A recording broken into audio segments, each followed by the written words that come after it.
righteousness is an inside-out job. Welcome to East and West, a show for helping us keep our spiritual bearings as we navigate this world around us. Wes Young here, glad to be back for episode 2 of our 5th season. This episode is entitled, Where's the Line? I hope you enjoy.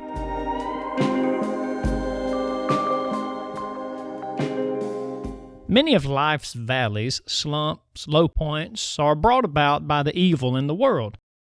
The sinful actions of our fellow man, the corrupted nature of our society, the hate and greed and bribery and double standards and injustices and riots and terror and lies and arrogance of men. It's baked into our lives, misted into the air we breathe, so ever-present, in fact, that it's easy to miss its presence. For instance, have you ever thought how things like door locks, PIN numbers, and the endless usernames and passwords of life would be non-existent if the world were not fallen? For all the electric glamour of modern society, I don't feel much any better than a tribal clan perpetually watching its back for a raid from a neighboring tribal clan. Now, as to the solution, well, that's simple. Everyone just do right. Do right. Done. In all seriousness, though, in this episode I will investigate one particular aspect of doing right that has been the centerpiece of a recent revelation in my life. The short version is this: I now understand why Jesus had such a real problem with legalism. By the end of this episode, I want you to understand that too. In Matthew chapter 23, Jesus says this to the legalistic Pharisees: Woe to you, teachers of the law and Pharisees, you hypocrites! You clean the outside of the cup and dish, but inside they are full of greed and self-indulgence. Blind Pharisee, first clean the inside of the cup and dish, and then the outside also will be clean. After 13 years of public school teaching and 7 years of parenting, here's what I've learned. The people who know and care and think the most about the laws of the land are those most intent on breaking them. Just as the student who constantly asks, "Are you grading this?" or "Will you count off points for such and such?" This student's not interested in learning well and doing his best. And in the same way, the child who shows particular interest in the location of the line of acceptable, allowable behavior is the child most interested in pushing it. They become master litigators, able to create a loophole in even the simplest of situations. Me to my daughters, usually before sunrise, "Baby, stop knocking on our door, we're sleeping." 10 seconds later, knock, knock, knock. "I said stop." "Daddy, I was knocking on the wall that time." Or here's another classic. Me to my daughters, "All right, girls, y'all are being too loud for in the house. Now go outside and play for an hour and do not come back inside." The inevitable, immediate reply, "I gotta go potty." Now why is that? It's because our do what I want to do human nature possesses a sort of surgical preciseness. My daughters in these scenarios, they have their orders, so to speak, and their brain, even at their young age, immediately begins calculating what ways they can get out of doing the order. Stop knocking on the door, go and play outside for an hour. What ways they can get out of it without actually breaking it. What things the pesky adults won't be able to say no to. I'll revisit that gotta go potty tactic in a moment. It's a popular, if uncreative, move in schools and prisons nationwide. Now let's take school teaching.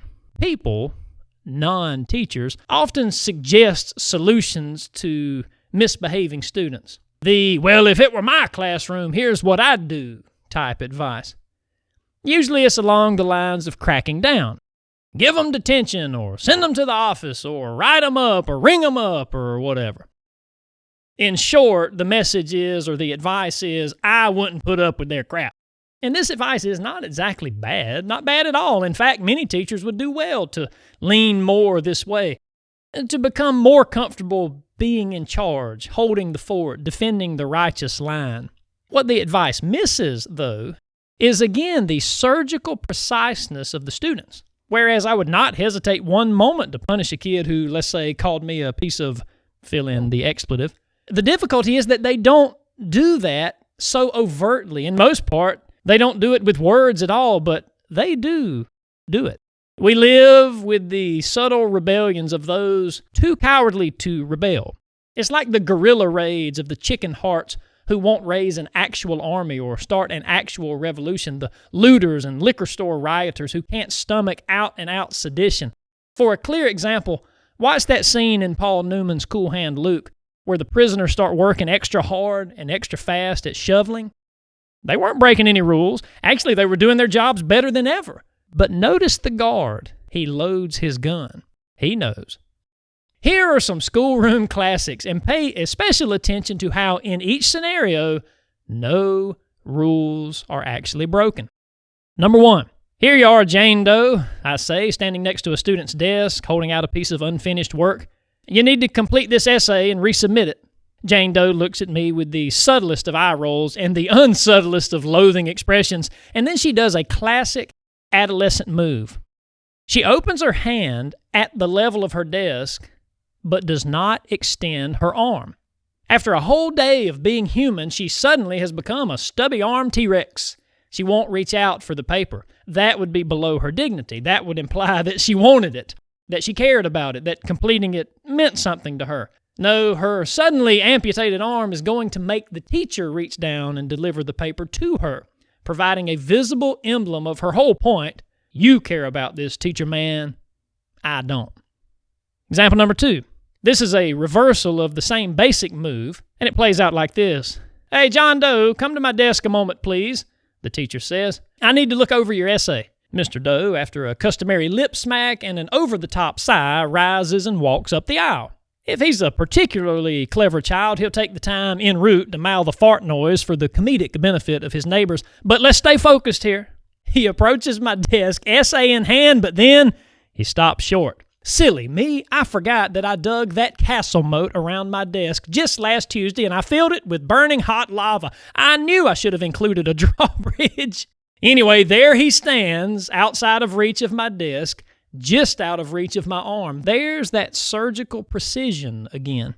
Then he extends, or rather doesn't extend, his own recently afflicted T-Rex arm.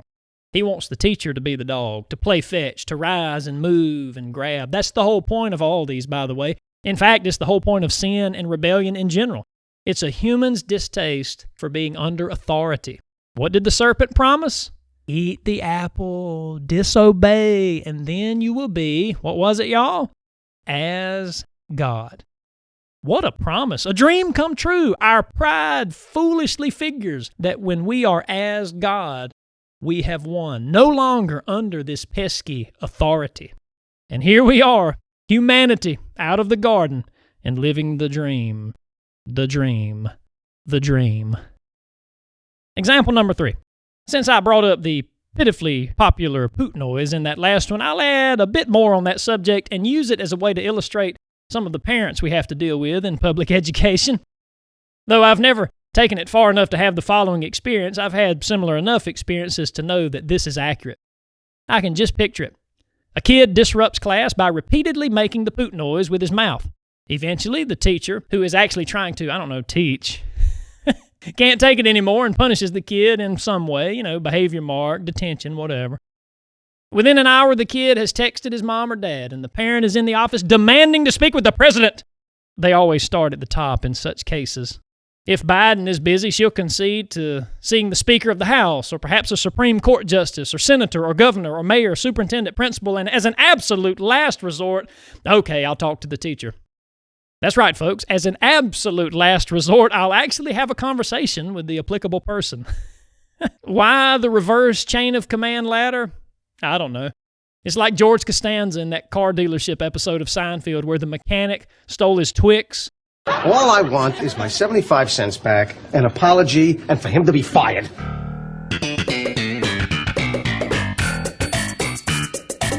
Anyway, when the meeting is finally arranged, the basic argument of the defendant would go something like this. I just don't see how you could punish my child for a natural bodily function. There you have it, folks. Number 4. Bodily functions are a popular micro-rebellion in both schools and prisons, as I mentioned earlier, because they provide a cheap way for those under authority, to assert some degree, some irrefutable degree of their own authority. What, you saying I can't pee? How can I not pee? And on paper, the kid has a point. The real shame is that, like the welfare state, the abusers ruin the whole system.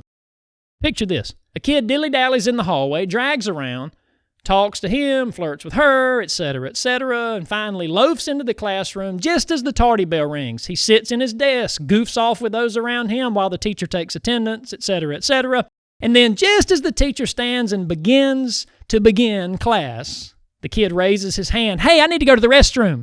Ha! Exactly. Everyone think back for a moment. Back when you were in school, did you ever have a teacher do this classic grammar correction of the words can and may? You're already thinking of the cliche teacher reply. You heard it too. Kid asks, can I go to the bathroom? And the teacher says, I don't know, can you? I used to hate that. What's the big deal, I thought, between the word can and the word may? Come on, you knew what I was asking. But now that I am a teacher, not to say anything about being a grammarian, that really has nothing to do with it. I wonder now if perhaps at least some of the time those teachers from back in the day said this, not because of anything related to grammar, but because what they really wanted to say, knowing that the whole bathroom thing was probably just a way to get out of class for no good reason, what they really wanted to say would get them fired. So yes, perhaps teachers have our own little micro-rebellions too. Anyway, on to number 5. Bodily needs are the carte blanche of student liberty. Don't even get me started on the can I go to the nurse. Y'all listen, I really feel for school nurses. They have to do the strangest triage dance in all the medical kingdom. I think they should really mark foreheads, like in a war zone. Make the kids come back labeled. Of course, we'd have to invent some new triage codes. The current medical standards are D for deceased, I for immediate, DEL for delayed, or M for minor injuries. Those are the classics. In schools, we'd have to add TH for toe hurts, or EH for everything hurts, or TIC for tired in class. That would be the most common. TOC for tired of class, second most common. Or perhaps it would be simpler to just have a blanket label, permanent marker right on the kid's forehead, FOS. Y'all can figure out what that one stands for. Example number 6. In the classroom, each new generation of students loves this one. It's pitifully timeless. Picture it. Everyone's working silently, and then a kid sneezes. Bless you, his accomplice replies. Thank you, the sneezer chimes in. You're welcome. And back and forth it goes, deliberately disrupting the peace of the classroom. Oh, how clever we are. But you'd call them out on it and see that offended look in the face, that highly dramatized innocence like OJ with the non-fitting glove. I remember when I was a 7th grade student, so this joke is over 2 decades old at least. A teacher told our class, no more of this sneezing and blessing. And for many a cafeteria conversation to follow, we, the students, railed and complained about this flagrant injustice. How dare she? Does she not want us to be polite? My parents raised me to say bless you when someone sneezes. I'm certain that not one of us stopped and admitted we knew exactly what we were doing. Number 7. Another time that the kid knows exactly what he or she is doing is the endless hand raise. I've seen this classic from at least one kid every year since I've taught high school.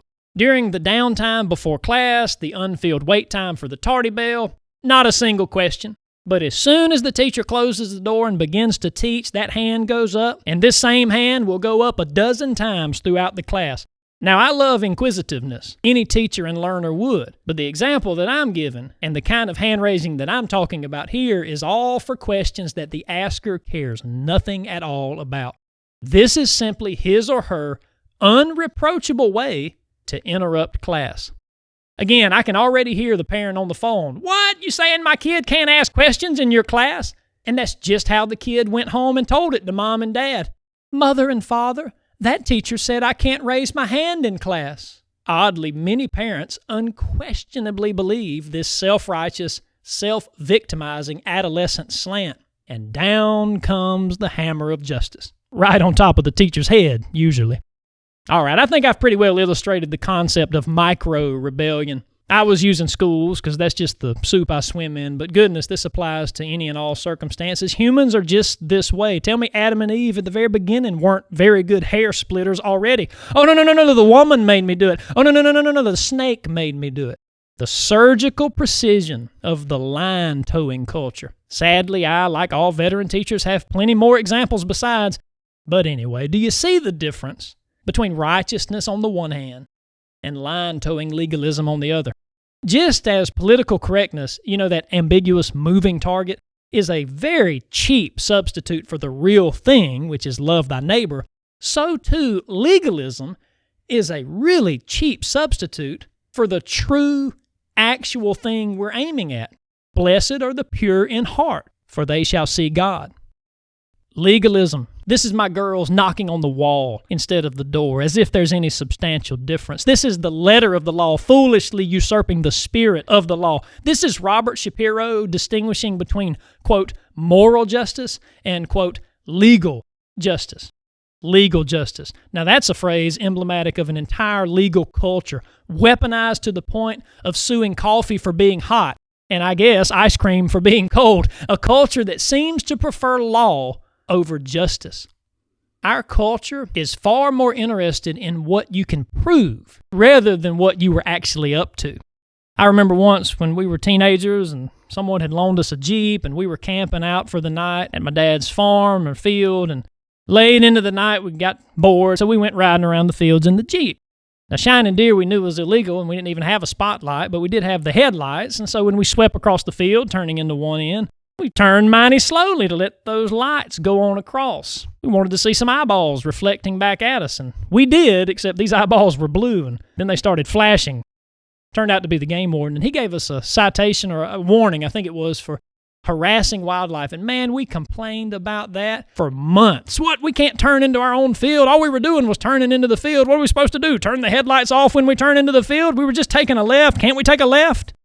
We were wrapped up in what he could prove. How could he prove we weren't just taking a left? Just like with the sneezing and blessing at the cafeteria table, I don't think any one of us ever stopped and admitted, yeah, we were definitely looking for animals.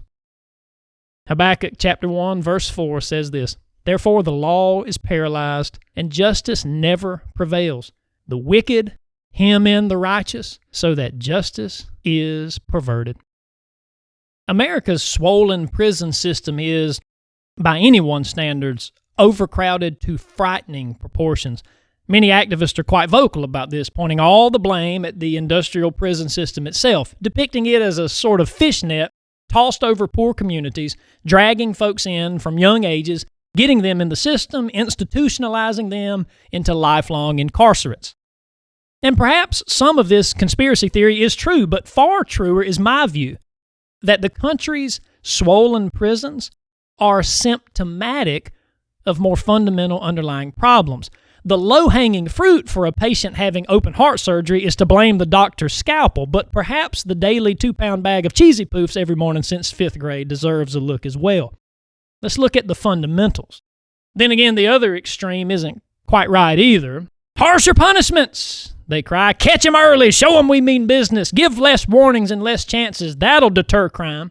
Now, admittedly, I can sympathize with this view to a certain degree. I hate as much as anyone to read of a mugging turned into a shooting, turned into a murder, and then to get a look at the murderer's rap sheet, the laundry list of previous offenses that were dealt with by we mean it this time, wrist slap. Meanwhile, an innocent person lies dead. Yeah, I hate that as much as anybody. But speaking as a person who deals daily with the complexities of human behavior management, I can also admit the limitations of this plea for stricter punishments. Namely this: punishments, by definition, are prescriptive rather than preventative. Sure, a society needs both prescription and prevention, and I suppose I would take more of either right now, but dare for a moment, just a moment, to dream with me. Would you rather live in a society that passionately declares war, guns blazing, on, let's say, cocaine? Or would you rather live in a society that is so infused in the people with high morals that the would-be cocaine dealers quit coming of their own accord because the market has dried up, because nobody's buying? Or take another example. Of course, I would love authorities to strategically crack down on the makers and marketers of pornography. I hope they shut them all down. But what a dream it would be if the pornography industry dried up naturally because there were no consumers. The Bible says that the spirit is life and the letter is death. Listen, y'all, the prevention trumps the prescription every time. The spirit trumps the punishment every time. Righteousness is an inside-out job. Now, as to what the prevention specifically is for our land, the fundamental inside change that needs to occur, what the catalyst of this revival can and should be, I said it in the last episode, and I'll phrase it this way now. Take it how you will. I'm going to just be very straightforward about this one. Imagine if every kid of the next generation had parents plug them into a gospel-preaching church every Sunday. What do you think would happen to America's industrial prison complex over the next half century? Take a moment and think about that. In the meantime, though, much energy has to be expended by the good, the bad, and the ugly on drawing and testing and defending and towing lines. Where is the line? Life in a fallen world needs lines. The flaming cherub guarded the gate of Eden only after Adam and Eve ate the apple. There had to be a line. Lines, lines, lines. Rather than love and depth and sincerity, masses of men will continue to choose legalism and debates. It seems we're back to where this episode started. In all the school world examples that I listed, no rules were broken, but only a billboard attorney would suggest that the hearts were in the right place. Jesus saw and sees right through the outside of the dish, right into the heart. You know what you are doing. Remember the expert in the law who quizzed Jesus about love? He wanted more and more definition, clarification, specification. Love thy neighbor, Jesus simply told him. And who is my neighbor? He replied. Let's get some clarification on this. Now compare this legalist approach to the tree-climbing Zacchaeus, who fell so in love with the Lord that he willingly proclaimed, "Look, Lord, here and now I give half my possessions to the poor, and if I have cheated anybody out of anything, I will pay 4 times the amount back to that person." Zacchaeus didn't say, "Now, Jesus, what is the least I can give back and you still approve? What's the absolute placement of the line?" No, he didn't say that because he was slap silly in love with Jesus. He wanted in his heart of hearts to please God. Y'all, it is a poor groom indeed who says to his bride, "Now, exactly how much time do I need to spend with you on our honeymoon? Because I've got some other things I want to do." Moving near now to the end, let us leave this episode on a constructive note. I know it's come across as kind of negative, and I know there's been some criticisms in it. And goodness, if you listen to just the first part of this episode, you might think teaching is the worst job ever, and it's not. It's actually the greatest job ever, and I wish more and more people would do it. I wish they would double the salary of all teachers nationwide. I'm willing to not even have that if you think I'm being biased for personal gain, but just double everybody else's. Let's get the best and the brightest in the front of these classrooms. But as I leave you on a more constructive note, borrowing a line from Solomon, what is the conclusion of the matter? After all this that I've said has been taken in, what is the conclusion? I have 3 things. Number 1. Show mercy. As you have been shown mercy, show mercy. Forgive as you have been forgiven.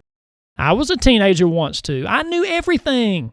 I was right in everything in my teenage mind. I tempted authority, towed lines, asserted myself illogically above people 3 times my age. I wisecracked and smart-alecked and disobeyed. Yes, I was a teenager too. But praise God, I made it through and can look back on that old boy and cringe.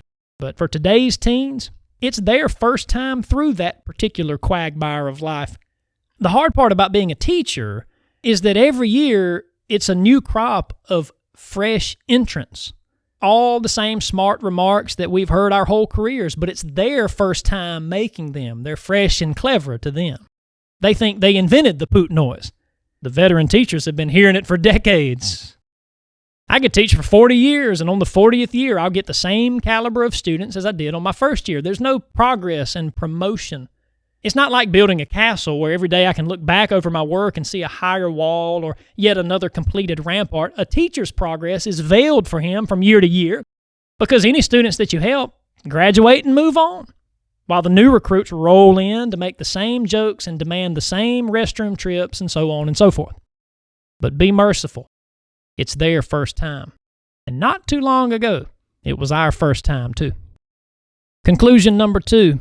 Parents, do not, under any circumstances, tell your kids about the pranks and the angst that you used to live out back in your glory days.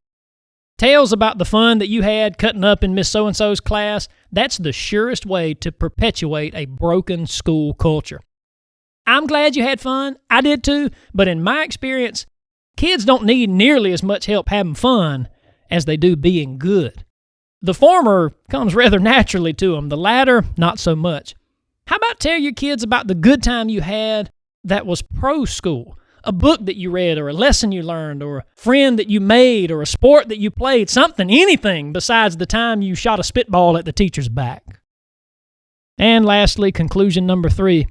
As for this line towing business, which by the way is a trait not just of kids but for people of all ages, the religious and the irreligious alike, take comfort in this old truth. The cream rises to the top. Period. Or to put it biblically, here's the Galatians chapter 6 way, quote, "Do not be deceived. God cannot be mocked. A man reaps what he sows. Whoever sows to please their flesh, from the flesh will reap destruction. Whoever sows to please the Spirit, from the Spirit will reap eternal life. Let us not become weary in doing good, for at the proper time we will reap a harvest if we do not give up." All right, everyone, I hope you enjoyed this episode of East and West, and be sure to join me next time as we investigate the secular solution to all these problems. The secular solution is throw money at it. Problem solved, right? For questions or comments, use the contact page on my website, wesyoungwriter.com. Also, if you haven't yet ordered your copy of my debut novel, I hope that you will do that. You can see all your purchasing options at wesyoungwriter.com, and yes, it is on Amazon. Give it a look, give it a read. Until next time, folks, take courage, fight the good fight, and press on, everybody.